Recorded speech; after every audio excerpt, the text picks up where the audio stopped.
आगे बढ़ते हैं एक और सियासी विवाद की तरफ, जिसका एपिसेंटर है कर्नाटक। कर्नाटक कांग्रेस के अध्यक्ष बीके हरिप्रसाद ने आरएसएस पर बड़ा हमला बोला।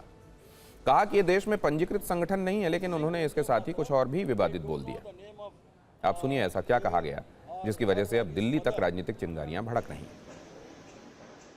There is no difference between, because it is an unregistered organization.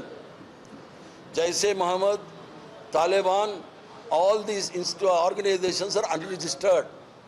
There is no difference between Jaish-e-Mohammed, Taliban and RSS, because all the three are not registered in this country. ऐसी तुलना और ऐसी टिप्पणी के बाद आतंकवाद, देश प्रेम, संविधान वाले गंभीर सवाल कैसे उठ रहे हैं, ये भी देखिए।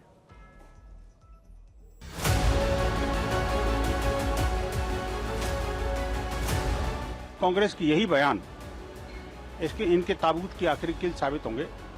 धीरे धीरे करके कांग्रेस की स्थिति वो हो गई है कि विनाश काले विपरीत बुद्धि।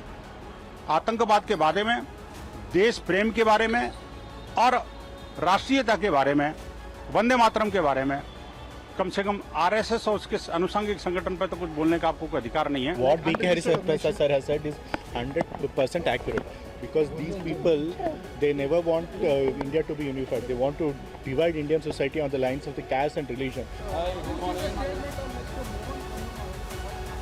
आरएसएस की जो एक्टिविटी है वो भी कहीं ना कहीं संदेह तो पैदा करती है।